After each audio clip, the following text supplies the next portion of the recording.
Salut! Sunteți pe canalul Plecați Departe și vă mulțumesc pentru asta. Bine ați venit dacă ați ajuns pentru prima oară aici.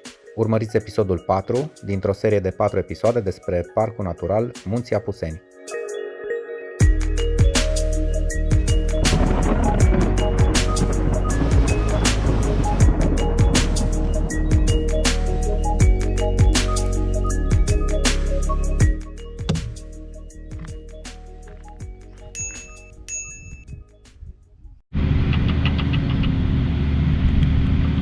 De aici începe circuitul Someșului Cald și Cetățile Rădeștei, o peșteră spectaculoasă. De aici, de lângă lemnele astea, de după șaua Vărășoaia. Marcajul pe care vom merge este bulină roșie. Cheile Someșului Cald sunt unele dintre cele mai complexe circuite care se pot face în Padiș. Se exploatează din greu pădurea, deși e parc natural.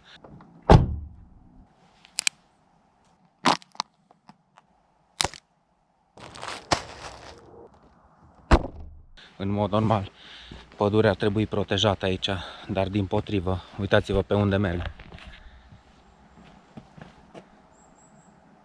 Circuitul întreg ar lua teoretic 6 ore. O să vedem în funcție de cât de mare e apa cum îl managerim.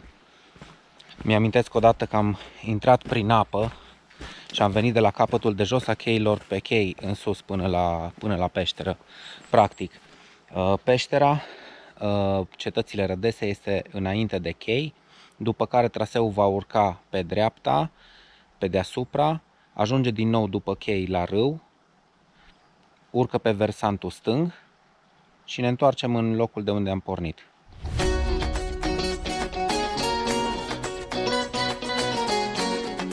Astăzi e o zi superbă, momentan cel puțin. Dacă era plouat toată ziua, sper să prind vreme bună, mai ales că mi-am uitat pelerina de ploaie la cort.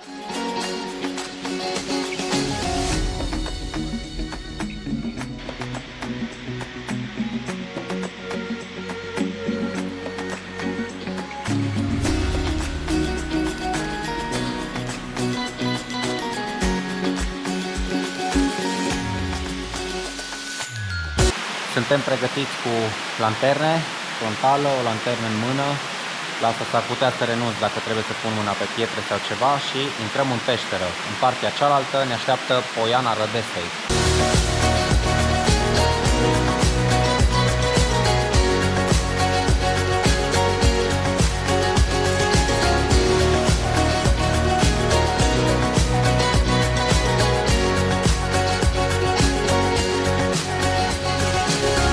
Sper să se vadă așa cu lanterna.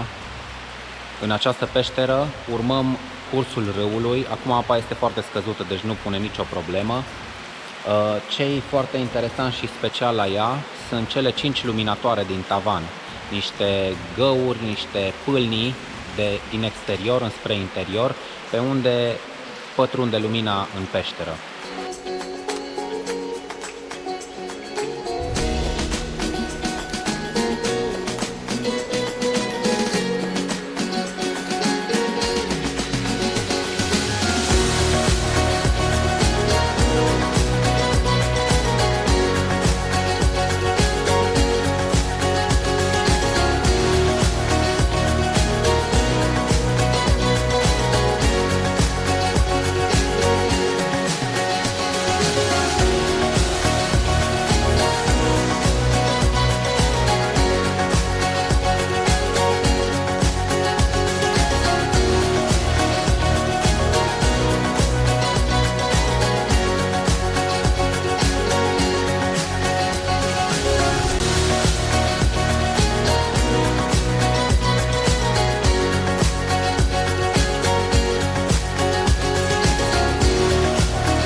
Și cu asta am încheiat. Am ieșit din peștera Cetățile Rădesei și ajungem în Poiana Rădesei, unde traseul de cheile Someșului Cald se bifurcă. O cărare o ia pe versantul drept, cealaltă pe versantul stâng. Practic în asta constă circuitul, să urci pe o parte, să te întorci pe cealaltă parte. Alternativ, se poate merge și prin albia râului, dar trebuie să vedem cât de mare e apa, să văd dacă sunt echipat corespunzător.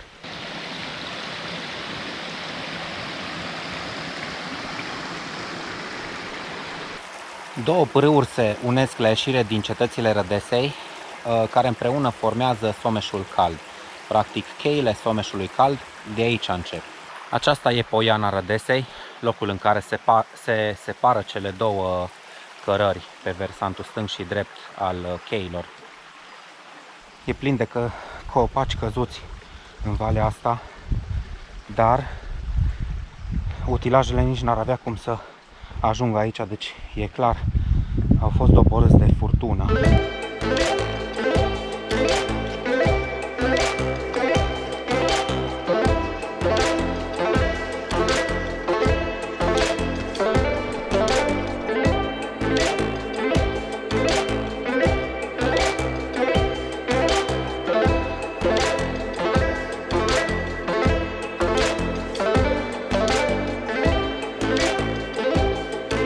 Se norează.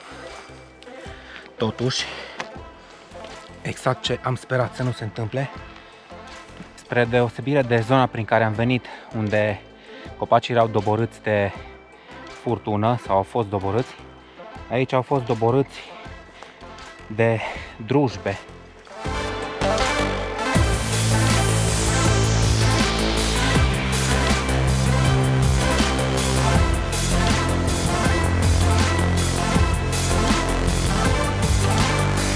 Am ajuns la un prim punct de belvedere. Ce e tragic e, cum se vede de aici de sus, modul în care a fost tăiată pădurea de către exploatatori.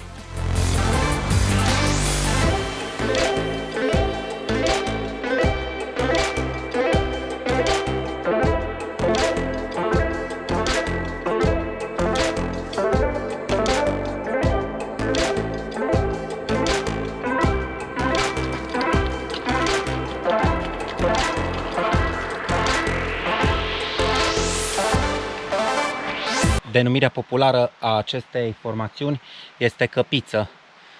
Mai este încă una mai jos.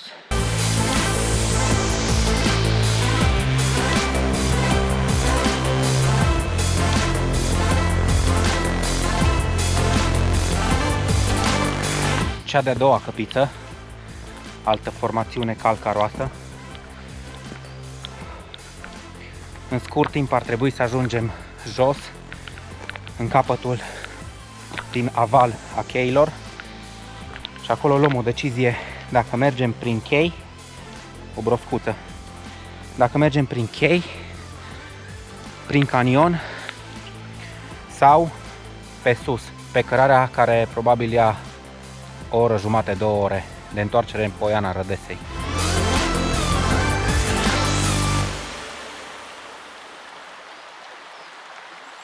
Am ajuns pe malul stâng al râului, capătul de jos al cheilor. Pe un indicator aici care zice Icponor 9 km. Mă odihnesc puțin, după care iau o decizie.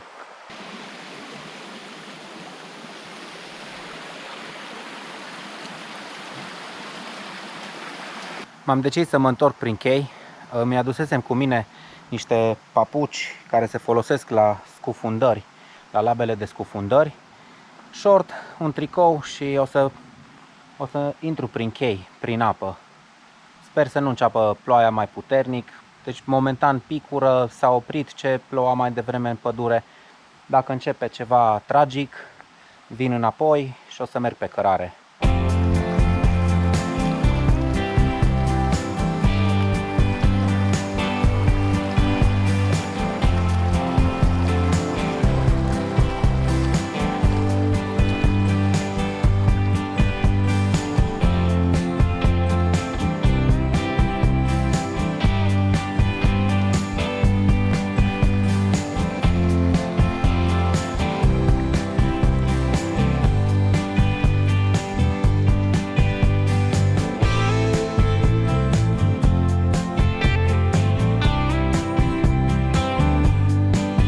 Ceva mai devreme am căzut în apă.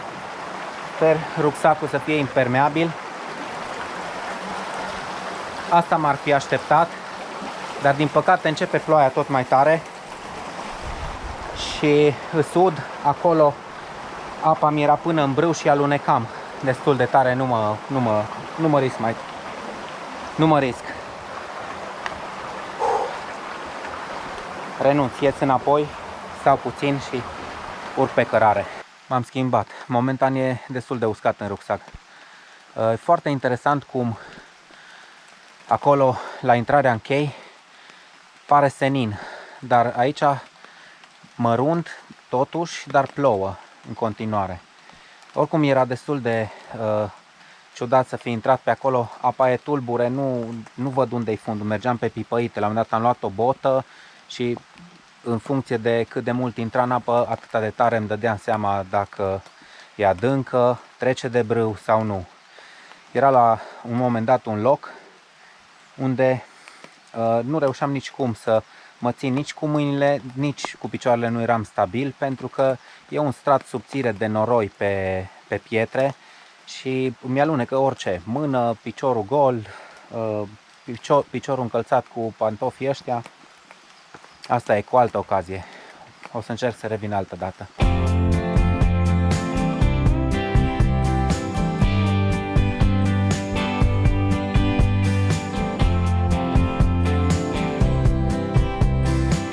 Urcând de jos de la bifurcație, trecem pe lângă peștera Honu. Fac o pauză aici că vine un aer răcoros din interior.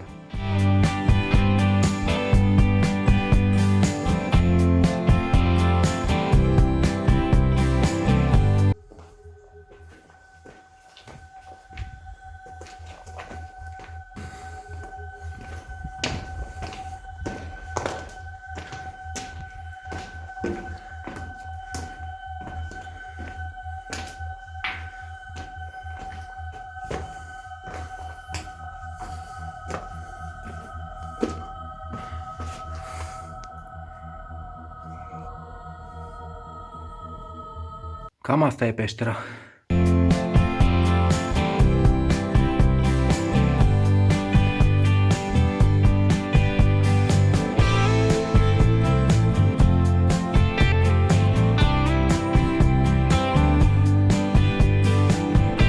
Circuitul ăsta al cheilor Someșului Cald mi se pare mai solicitant decât alte circuite, pentru că pe lângă urcușurile în care uneori aproape că mergi în 4 labe, mai sunt și trunchiuri căzute pe care fie le sari, fie te apleci și treci pe dedesubt. Dar e frumos. Am zis de la început că mi-aduceam eu ceva aminte, că e un traseu mai sălbatic. În dreapta noastră avem un perete de stâncă pe la baza căruia mergem. Peretele Cuciulatei. Era să zic Ciuculatei. Ciuculatei, Cuciulatei, Ciocolății, Ciocolatei. E un perete de stâncă, oricum, destul de impresionant.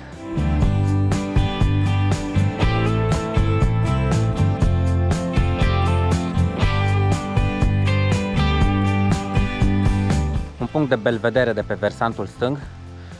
Acolo sus am fost mai devreme, înainte să trecem pe partea cealaltă a cheilor.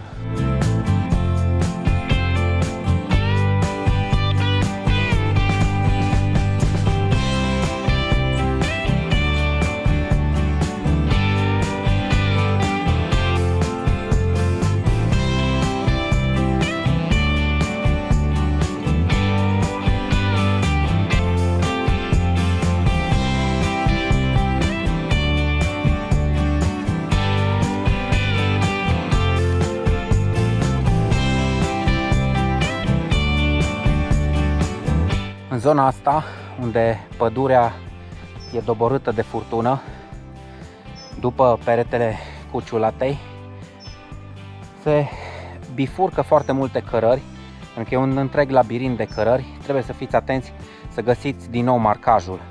Marcajul e cumva în lungul văii înspre Amonte.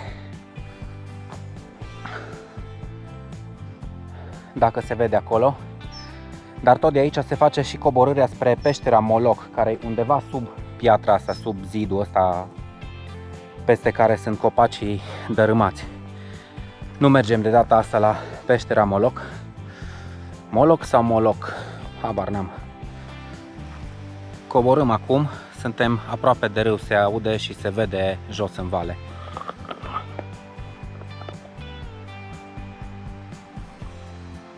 Ceva, uneori nu mai fac nici eu bine.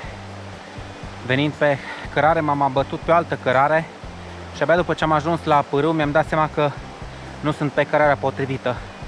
Astfel am venit prin a doua dintre cele două văi care sunt aici. Sunt două pâriașe care se unesc și continuă, probabil se unesc cu Someșul Cald mai jos, în chei. Dar m-am întors, am mai găsit altă cărare și am dat de capăt, am găsit și marcajele. O pereche de pantaloni. Eram pregătit și cu planul de rezervă, dacă nu găsesc marcajul din nou, să mă întorc prin bălăriile alea prin care am venit prin pârâu până ajung înapoi la marcaj, de unde l-am părăsit.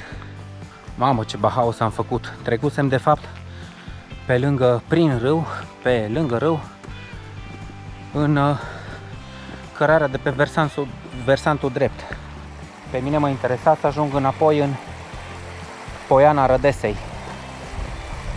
Vreau să verific dacă totul e în regulă cu rucsacul, dacă am lucruri ude sau nu. Apropo de rucsac, dacă vreți să vedeți cum împachetez un rucsac de tură, am făcut un filmuleț, puteți să-l verificați în colțul de sus dreapta, apare un link. Apăsați pe el și o să vedeți ce pun eu într-un rucsac de tură. Totul pare ok. După vreo 5 ore, cu tentativele mele de intrare pe canion, am ajuns la ieșirea din peștera Cetățile Rădesei. Acum traseul, ca să nu mergem pe același drum de două ori, ne va duce pe cărarea aceea cu lanțuri, să ajungem pe sus, pe lângă puțurile unde sunt ferestrele în peșteră. Aceasta este una dintre acele ferestre.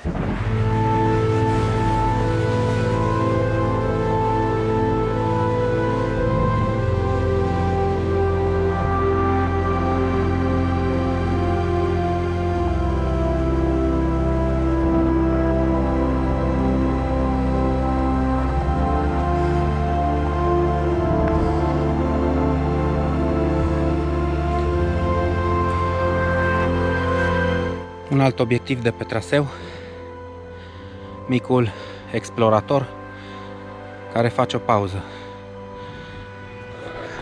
chiar deasupra peșterii Cetății Rădesei. Incredibil!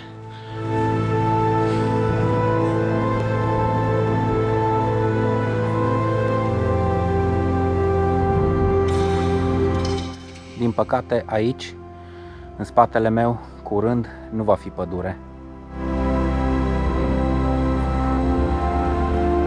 Pe copacul ăsta era marcaj. Știu asta pentru că a rămas pe partea cealaltă. Trist, foarte trist.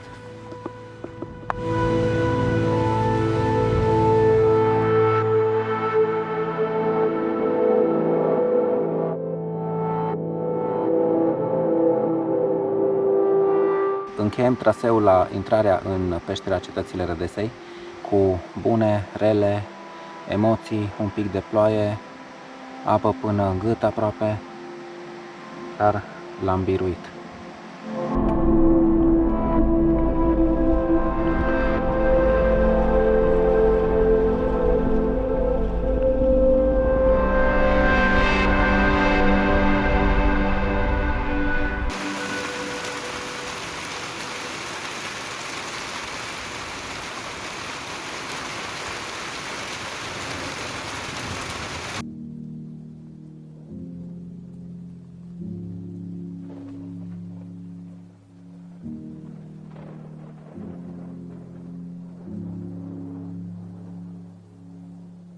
Un traseu scurt care se poate face în Padiș este pe Dungă Roșie, de la cantonul Padiș,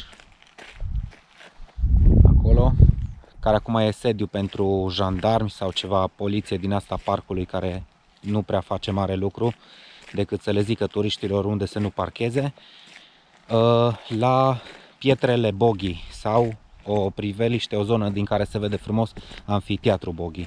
E un traseu de o oră aproximativ, dus întors, pe care se poate face în cam orice moment al anului, pentru că e foarte lejer.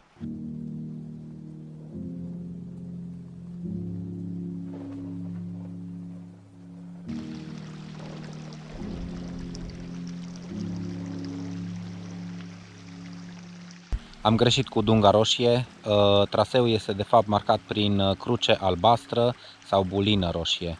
Dunga aceea verticală de mai devreme, nu știu exact ce semnifică, dar oricând o hartă ne poate scoate din mister sau din bucluc. Mergem, aici începe urcarea, dar nu e tragedie.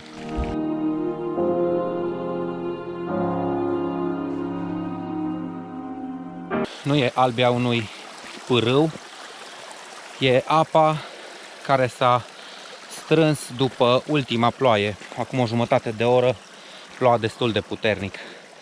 Și acum pe cărare, pe făgașul cărării, s-a format un mic pârâiaș. Și pe acest traseu se poate vedea inversiunea de vegetație, un fenomen caracteristic zonei Padiș, anume, să zicem, acum urcăm printr-o pădure de brad. După cum vedeți, peste tot în jurul meu sunt brazi momentan. Și, deși bradul crește la o altitudine mai înaltă, pe măsură ce urcăm pe traseu, vom intra în pădure de foioase.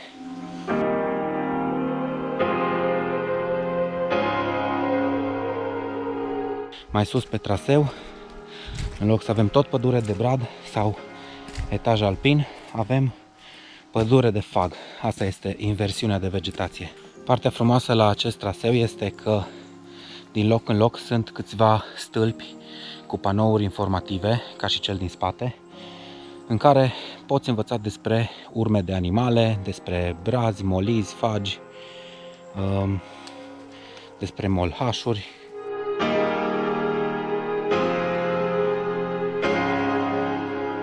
Ultima parte a traseului,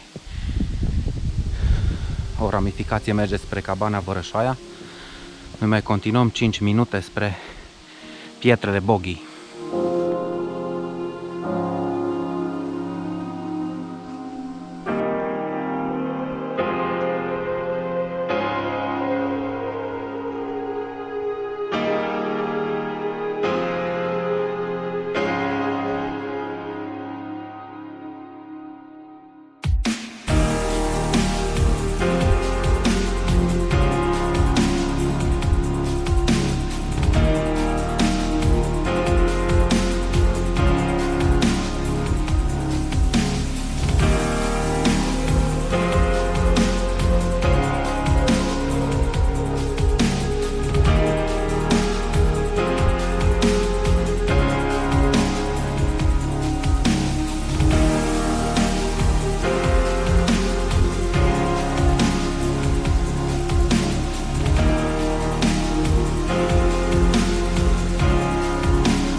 Ăsta a fost traseul Pietrele Boghi. Ne întoarcem înapoi pe aceeași rută pe care am venit.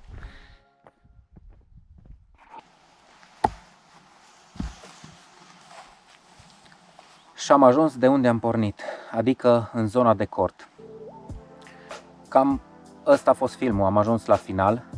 Sper că v-a plăcut. Am parcurs împreună diverse obiective din zona Padiș. Am mers pe trasee, unele mai simple, altele mai dificile.